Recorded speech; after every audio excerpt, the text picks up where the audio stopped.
ಶ್ರೀ ಗುರು ಕೊಟ್ಟೂರು ಸ್ವಾಮಿ ಸಂಸ್ಥಾನ ಮಠದಲ್ಲಿ ಬಸವ ಜಯಂತಿ ನಿಮಿತ್ತ ಸರ್ವಧರ್ಮ ಸಾಮೂಹಿಕ ವಿವಾಹ ಮಹೋತ್ಸವ ನಡೆದವು. ಸರ್ವಧರ್ಮ ಸಾಮೂಹಿಕ ವಿವಾಹ ಮಹೋತ್ಸವದಲ್ಲಿ 18 ಜೋಡಿಗಳು ಅದ್ದೂರಿಯಾಗಿ ಮದುವೆಯಾಗಿ ಹೊಸ ಜೀವನಕ್ಕೆ ಕಾಲಿಟ್ಟರು. 9 ಜೋಡಿ ಆದಿ ಕರ್ನಾಟಕ ಜನಾಂಗದವರು, 3 ಜೋಡಿ ವಾಲ್ಮೀಕಿ ಜನಾಂಗದವರು, 2 ಜೋಡಿ ಮಡಿವಾಳರು ಮತ್ತು ಕುರುಬ ದೇವಾಂಗ ಬೋವಿ ಗೊಲ್ಲ ಸಮುದಾಯದ ತಲಾ 1 ಜೋಡಿ ಸೇರಿದಂತೆ ಒಟ್ಟು 18 ಜೋಡಿಗಳ ಸಾಮೂಹಿಕ ವಿವಾಹ ಶ್ರೀ ಗುರು ಕೊಟ್ಟೂರು ಶ್ರೀಗಳ ನೇತೃತ್ವದಲ್ಲಿ ನಡೆಯಿತು. ಈ ವಿಶೇಷ ಮದುವೆಯ ಕಾರ್ಯಕ್ರಮಕ್ಕೆ Vijayanagara DC MS Diwakar, AC Vivekananda, DYSP doctor Manjunath Talawar ಸೇರಿದಂತೆ ಅನೇಕ ಗಣ್ಯರು ಭಾಗಿಯಾಗಿ ಸಾಕ್ಷಿಯಾದರು. ಆಕ್ಸಿಜನ್ ದುರಂತ ಪ್ರಕರಣದಲ್ಲಿ ಮೃತಪಟ್ಟವರ ಕುಟುಂಬಸ್ಥರಿಗೆ ಸರ್ಕಾರ ಉದ್ಯೋಗದ ಭರವಸೆಯನ್ನ ನೀಡಲಾಗಿತ್ತು. ಆಕ್ಸಿಜನ್ ದುರಂತ ಸಂಭವಿಸಿ 4 ವರ್ಷ ಕಳೆದರೂ ಸರ್ಕಾರಿ ಉದ್ಯೋಗದ ಭರವಸೆ ಮಾತ್ರ ಈಡೇರಿಲ್ಲ. ಸಿಎಂ ಹೆಸರು ಬರೆದು ಆತ್ಮಹತ್ಯೆ ಮಾಡಿಕೊಳ್ತೀವಿ ಅಂತ ಸಂತ್ರಸ್ತರು ಸರ್ಕಾರಕ್ಕೆ ಡೆಡ್ಲೈನ್ ಅನ್ನ ಕೊಟ್ಟ ಬೆನ್ನಲ್ಲೇ ಸಂಸದ ಸುನಿಲ್ ಬೋಸ್, ಶಾಸಕ ಪುಟ್ಟರಂಗಶೆಟ್ಟಿ ಸಭೆ ನಡೆಸಿದ್ರು. ಮುಂದಿನ ಕ್ಯಾಬಿನೆಟ್ ಮೀಟಿಂಗ್ನಲ್ಲಿ ಚರ್ಚಿಸ್ತೀವಿ, ಸಿಎಂ ಹಾಗೂ ಜಿಲ್ಲಾ ಉಸ್ತುವಾರಿ ಸಚಿವರ ಬಳಿ ಮನವಿ ಮಾಡ್ತೀವಿ ಎಂದು ತಿಳಿಸಿದರು. ಸರ್ಕಾರಿ ಉದ್ಯೋಗ ಅಥವಾ ಒನ್ ಟೈಮ್ ಸೆಟ್ಲ್ಮೆಂಟ್ ಮಾಡಿಸೋದಾಗಿ ಸುನಿಲ್ ಬೋಸ್ ಭರವಸೆಯನ್ನ ನೀಡಿದ್ರು.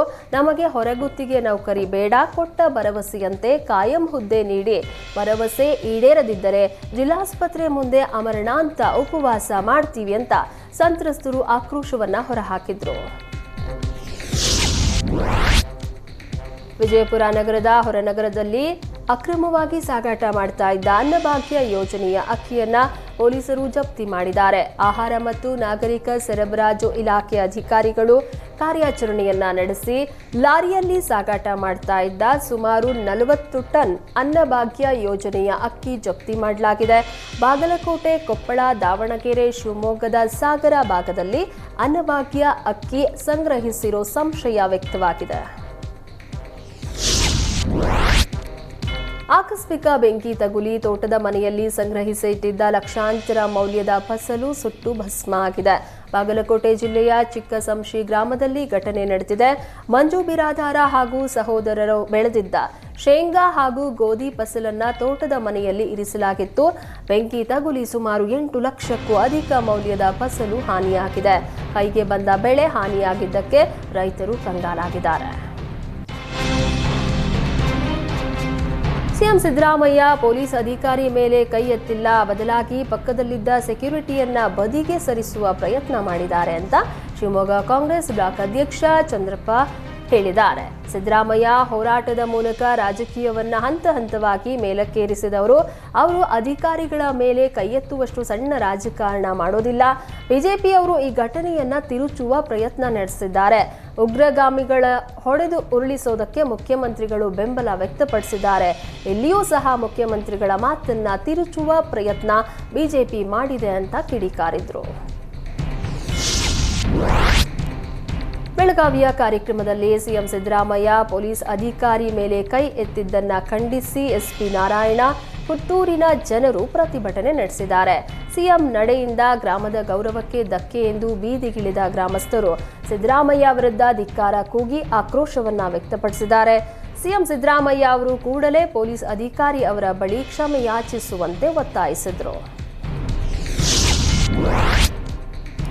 ಬಸವ ಜಯಂತಿ ಹಿನ್ನೆಲೆ ವಿಜಯಪುರದಲ್ಲಿ ಶಾಸಕ ಬಸನಗೌಡ ಯತ್ನಾಳ್ ಬೃಹತ್ ಮೆರವಣಿಗೆ ನಡೆಸಿದ್ರು.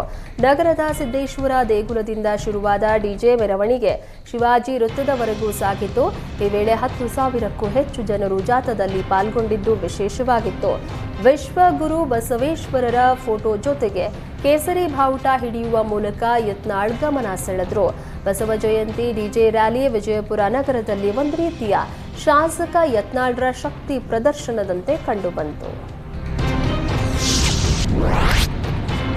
ವಿಶ್ವಗುರು ಶ್ರೀ ಬಸವೇಶ್ವರರ 892ನೇ ಜಯಂತಿ ಅಂಗವಾಗಿ ಬಳ್ಳಾರಿಯಲ್ಲಿ ಮೆರವಣಿಗೆಯನ್ನ ಹಮ್ಮಿಕೊಳ್ಳಲಾಗಿತ್ತು. ಬಸವಣ್ಣನವರ ಭಾವಚಿತ್ರಕ್ಕೆ ಪೂಜೆ ಮಾಡಿ ವಚನ ಪಠಣ ಮಾಡಿದ ಬಳಿಕ ಶಾಸಕ ಭರತ್ ರೆಡ್ಡಿ ಮೆರವಣಿಗೆಗೆ ಚಾಲನೆ ನೀಡಿದರು. ಸಕಲ ವಾದ್ಯ ವೃಂದಗಳೊಂದಿಗೆ ಆರಂಭವಾದ ಭವ್ಯ ಮೆರವಣಿಗೆಯಲ್ಲಿ ಶಾಸಕ ಭರತ್ ರೆಡ್ಡಿ ಡೋಲು ಬಾರಿಸುವ ಮೂಲಕ ಗಮನ ಸೆಳೆದರು. ಮುನ್ಸಿಪಲ್ ಹೈಸ್ಕೂಲ್ ಮೈದಾನದಿಂದ ಪ್ರಾರಂಭವಾಗಿ ಜೋಳದ ರಾಶಿ ದೊಡ್ಡನಗೌಡ ರಂಗಮಂದಿರದವರೆಗೂ ನಡೆಯಿತು. ಬಸವೇಶ್ವರ ಜಯಂತಿ ಹಿನ್ನೆಲೆ ಬಸವನ ಬಾಗೇವಾಡಿಯಲ್ಲಿ ಬಾಲ ಬಸವ ತೊಟ್ಟಿಲೋತ್ಸವಕ್ಕೆ ಶಿವಾನಂದ ಪಾಟೀಲ್ ಚಾಲನೆ ನೀಡಿದರು. ಶ್ರೀ ಸಿದ್ಧಲಿಂಗ ಶ್ರೀಗಳೊಂದಿಗೆ ಬಾಲಬಸವ ತೊಟ್ಟಿಲೋತ್ಸವ ಹಾಗೂ ನಾಮಕರಣ ಧಾರ್ಮಿಕ ಕಾರ್ಯಕ್ರಮ ಶಿವಾನಂದ ಪಾಟೀಲ್ ನೆರವೇರಿಸಿದರು. ಪಟ್ಟಣದಲ್ಲಿರುವ ಅಶ್ವಾರೂಢ ಶ್ರೀ ಬಸವೇಶ್ವರ ಪುತ್ಥಳಿಗೆ ಮಾಲಾರ್ಪಣೆ ಮಾಡಿದ ಸಚಿವರು ಗೌರವ ನಮನ ಸಲ್ಲಿಸಿದರು. ಬಳಿಕ ಮೂಲನಂದೀಶ್ವರ ದೇವಸ್ಥಾನದಲ್ಲಿ ನಂದೀಶ್ವರರಿಗೆ ವಿಶೇಷ ಪೂಜೆಯನ್ನ ಸಲ್ಲಿಸಿದರು.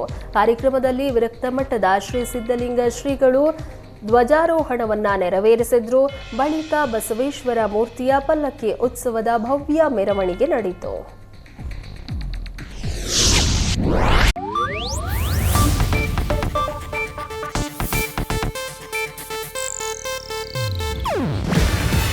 ಇದು ಏಷ್ಯಾನೆಟ್ ನ್ಯೂಸ್ ನೆಟ್ವರ್ಕ್ ಪ್ರಸ್ತುತಿ. ನೀವು ನೋಡ್ತಿದ್ದೀರಾ ಏಷ್ಯಾನೆಟ್ ಸುವರ್ಣ ನ್ಯೂಸ್.